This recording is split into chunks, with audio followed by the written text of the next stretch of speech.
Welcome back to my mental health and crime channel. My name is Huda London. This is the case of the Mouse Cove, Idaho quadruple murders that took place on the 13th of November 2022. Pay attention to this picture I came across. This is the forensic scene outside 1122 Kings Road. The three victims, and E, his house. The couple were together, and Maddie and Kaylee lived in this house, just like Zano.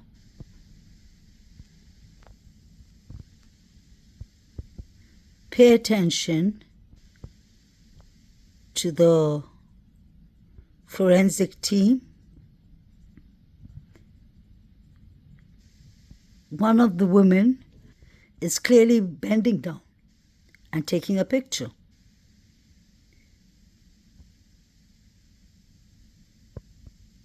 If you see what is behind her, it clearly looks like something that is red liquid.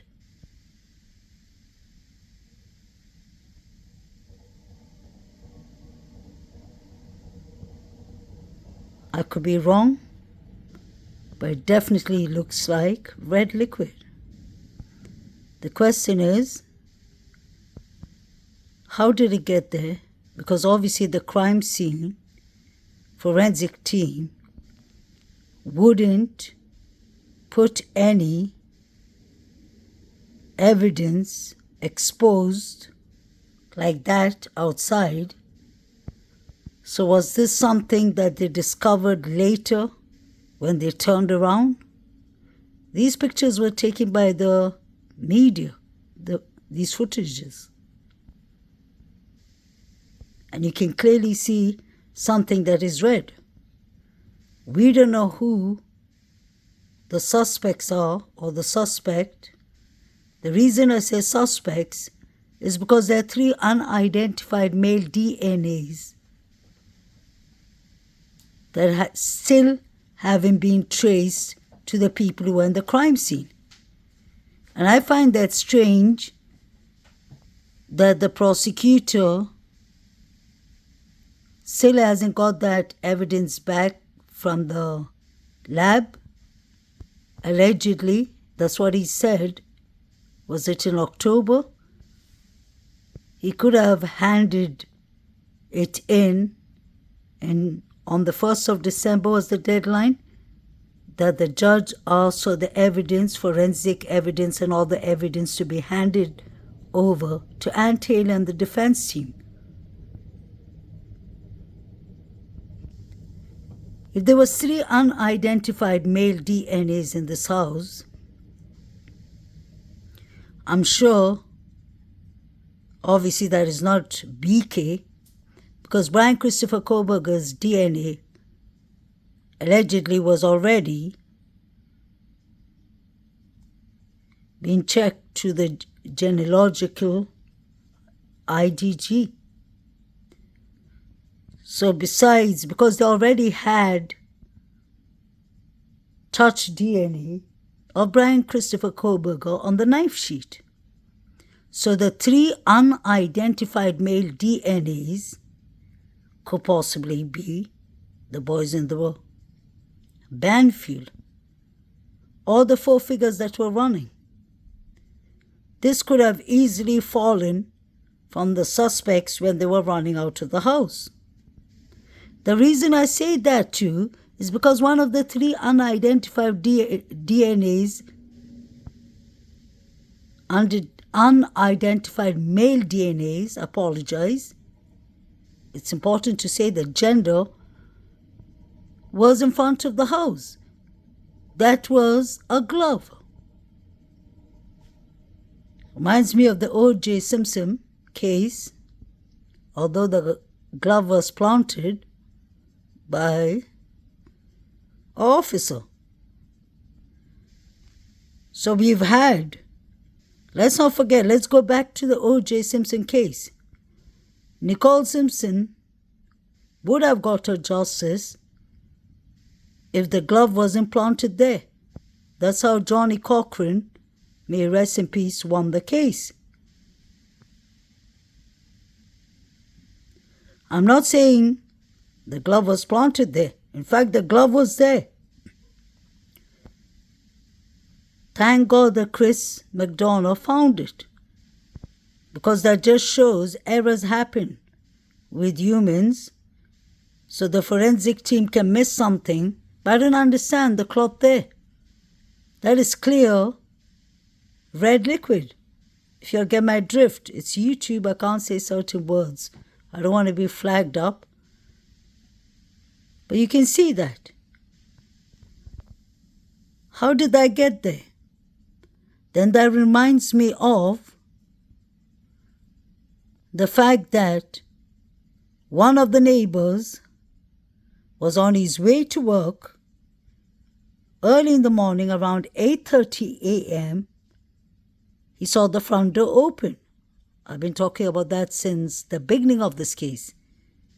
The front door being opened, left wide open, and Xana asking her father to change her locks is really important for me. I mentioned that in almost all my clips because I believe that there was a reason somebody would want to change their locks or would ask their father to please come and fix my locks. I'm sure the person feels unsafe for whatever reason. It doesn't necessarily mean that the person is unsafe of danger coming from outside. It could be from inside the house itself. We don't know the relationships between the 5 young females. Just because we see clips of them, the clip of them at home imitating each other and having a laugh, that doesn't mean every day is the same. People have different days. Some days we don't feel like cracking a joke. They're sharing the same kitchen. Let's not forget, Dylan Mortensen and Xana Kernodle share the same floor, where the living room is. That's if Dylan actually was sleeping on the second floor, which I believe she was. But why was it said in the beginning that Dylan was on the first floor? I believe that too. Dylan and Bethany could have been in the first floor. That's how they survived, because they were not the targets. Clearly, these innocent 4 other victims were the targets. These people are living in a house. It's not like BK would just enter a house and pick and choose which door. Oh, now I'm going to go in door 3 and let me go down to door 1. Let me hop over the first floor, which is the easiest to get to. So what was actually happening in this house? Why were these people targets? To unlive 4 people is not just a thing.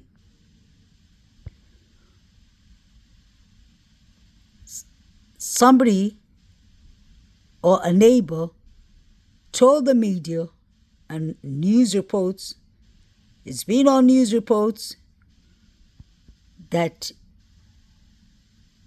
the front door was left wide open. We even heard at 2 a.m., it's in my previous clips, 2 a.m., allegedly a blonde girl was seen running out of the front door.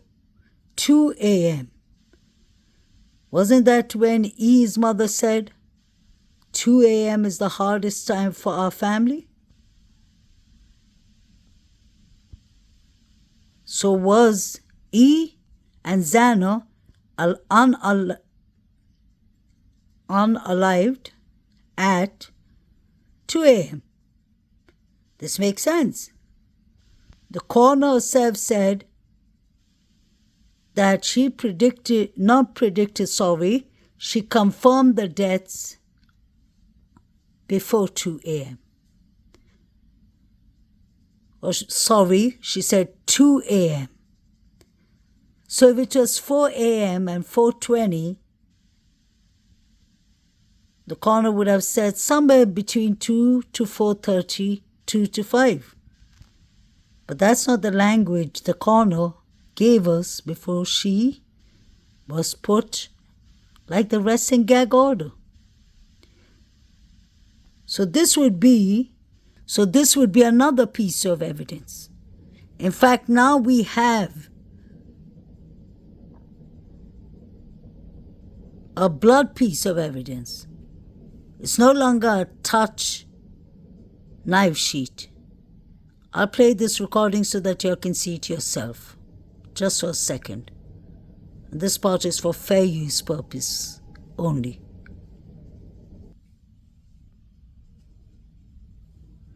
You see it?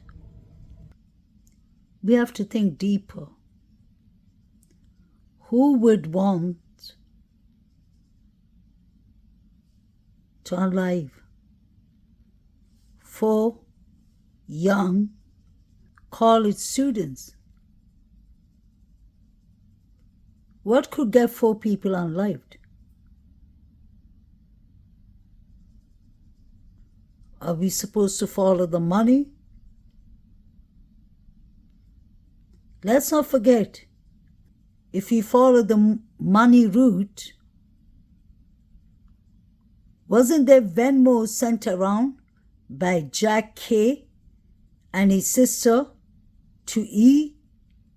Jack K sent E that night $6 in a Venmo. And I think E sent him something back. I'm not sure if he sent him anything back. And then Jack, his sister, sent Jack a Venmo at 3 a.m. at night. These fraternities and sorority students were sending each other Venmos. Now that's a money trace. Whether it's $6, $1 each, whatever it is, money is money. Could that be a signal like it's done? Because let's not forget, the last call the girls made to Jack D was at 2:54. And we clearly heard a female yelling, "Stop! Stop it! Stop!" You heard that clearly. And then at 3:12 a.m., we see 4 figures running. Those 4 figures, I believe, are extremely important. The timeline makes sense with the previous timeline for 47 days in the beginning. They said that the crimes happened, the quadruple happened between 3 a.m. to 4 a.m. I always stick to that timeline. The affidavit after 47 days, when they came out in the Hyundai Elantra, they were searching for 2011 to 2013. All of a sudden, they find a 2015 that belongs to Brian Christopher Koberger. I'm not saying Brian Christopher Koberger is innocent. But if I was the jury, if I was part of the jury, I would have had reasonable doubts straight away. Show me the evidence. Especially now that I see blood or something bloody, trigger warning, something red liquid at the crime scene, that makes it a 4th evidence. And that makes it, in fact, a more solid evidence. If it was Brian Christopher Koberger, they have that piece of cloth, if that is red liquid, which it looks like. If anyone has studied forensics or criminology or knows anything about a crime scene, works in a crime scene, I would love to hear your opinion. Am I imagining? I'm a mental health counselor. I have nothing to do with criminology, but I believe our eyes don't deceive us. We have common sense would tell us that that really looked like something solid as a red liquid. You'll understand what I mean.